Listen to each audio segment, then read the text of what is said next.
ओम गम गणपते नमः. ओम गम गणपते नमः. ओम गम गणपते नमः.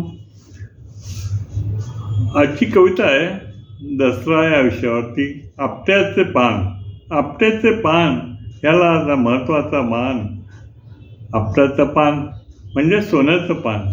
आज सगळीकडे याचे कौतुक होते. सर्वत्र दसरा म्हणजे का त्याचे कौतुक फारच असते. तसं म्हणलं तर पान, झाडाला येणारं पान हे फार बहुगुणी असतं, फार महत्त्वपूर्ण असतं.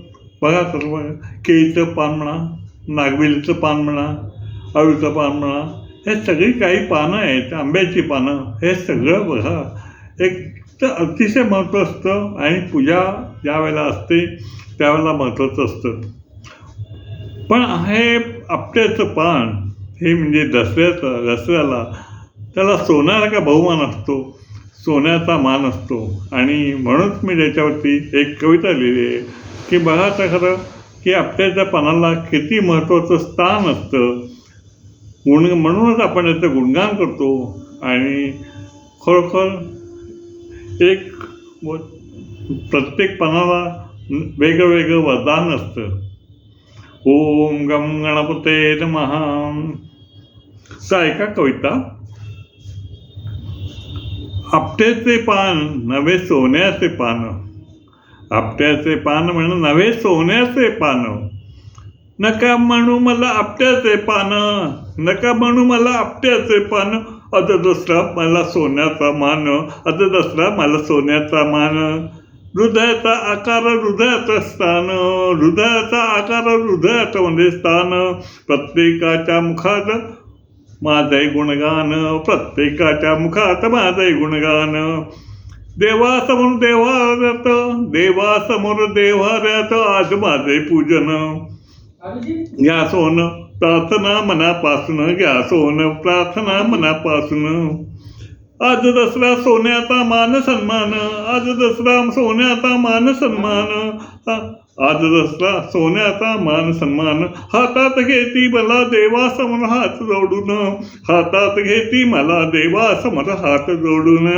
आज सन्मान दसरा सर्वांना भोजन, आज दसरा सर्वांना भोजन. आज दसऱ्याचा असे सन्मान. शस्त्राचे करती आज हो पूजन, शस्त्राचे करती आज पूजन. विद्यार्थी करती सरस्वतीचे पूजन, विद्यार्थी करती सरस्वतीचे पूजन. वैवर सरस्वतीचे चित्रपूजन, वैवर सरस्वती मातेचे चित्रपूजन. दसरा सण जणू सोन्याचं पान, दसरा सण जणू सोन्याचे पान. आनंद सर्वांचा जातो भरून, आनंद सर्वांचा जातो भरून. दसरा महती माहिती लेखणीतून, दसरा महती माहिती लेखणीतून. माहिती थोडक्यात कवितेतून. असा हा दसरा सण आहे. आणि दसऱ्या सणाचा आहे तो फक्त गोड असा समोर प्रत्येकाचा असतो. आणि प्रत्येकाला हसत खत असं सोनवत असतात. आपलं सोनं इतकं महत्त्वाचं असतं. आणि या दिवशी मात्र सोनं प्रत्येकजण मात्र असतो एक दुसऱ्याला. आणि जो काय तो आनंद असतो तो अवर्णनीय आहे. आणि म्हणून मी माझी कविता नमस्कार. ओम गम गणपते नमः.